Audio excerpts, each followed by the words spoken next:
परमेश्वर की ओर से इब्राहिम के बुलाए जाने का वर्णन।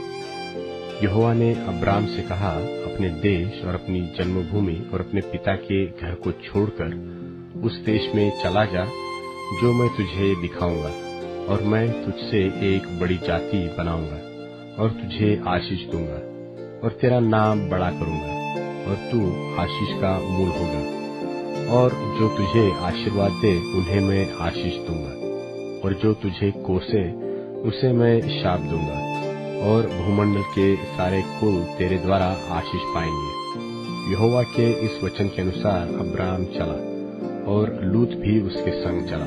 और जब अब्राम हारान देश से निकला उस समय वह 75 वर्ष का था। सो अब्राम अपनी पत्नी सारै और अपने भतीजे लूत को और जो धन उन्होंने इकट्ठा किया था और जो प्राणी उन्होंने हारान में प्राप्त किए थे, सबको लेकर कनान देश में जाने को निकल चला। और वे कनान देश में आ भी गए। उस देश के बीच से जाते हुए अब्राम शक्केम में, जहाँ मोरे का पांज वृक्ष है, पहुंचा। उस समय उस देश में कनानी लोग रहते थे।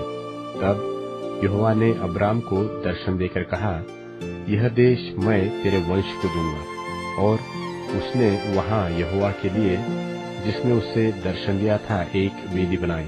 फिर वहां से कूच करके वह उस पहाड़ पर आया जो बेतेल के पूर्व की ओर है, और अपना तंबू उस स्थान में खड़ा किया, जिसकी पश्चिम की ओर तो बेतेल और पूर्व की ओर ए है। और वहां भी उसने यहोवा के लिए एक वेदी बनाई और यहोवा से प्रार्थना की। और अब्राम कूच करके दक्षिण देश की ओर चला गया और उस देश में अकाल पड़ा। और अब्राम मिस्र देश को चला गया कि वहां परदेशी होकर रहे, क्योंकि देश में भयंकर अकाल पड़ा था। फिर ऐसा हुआ कि मिस्र के निकट पहुंचकर उसने अपनी पत्नी सारै से कहा, सुन, मुझे मालूम है कि तू एक सुंदर स्त्री है। इस कारण जब मिस्री तुझे देखेंगे तब कहेंगे, यह उसकी पत्नी है। सो वे मुझको तो मार डालेंगे, पर तुझको तो जीती रख लेंगे।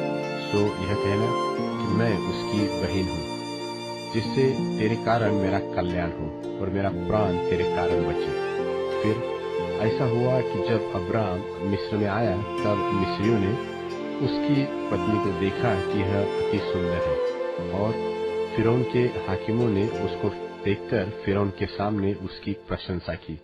सो वह स्त्री फिरौन के घर में रखी गई, और उसने उसके कारण अब्राम की भलाई की। सो उसको भेड़ बकरी, गाय बैल, दास दासिया, गधे गधिया और ऊंट मिले।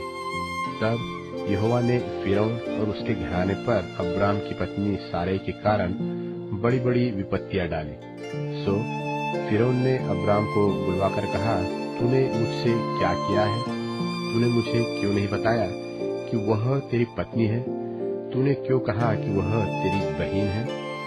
मैंने उसे अपनी ही पत्नी बनाने के लिए लिया, परंतु अब अपनी पत्नी को लेकर यहाँ से चला जा। और फिरौन ने अपने आदमियों को उसके विषय में आज्ञा दी, और उन्होंने उसको और उसकी पत्नी को सब संपत्ति समेत जो उसका था विदा कर दिया।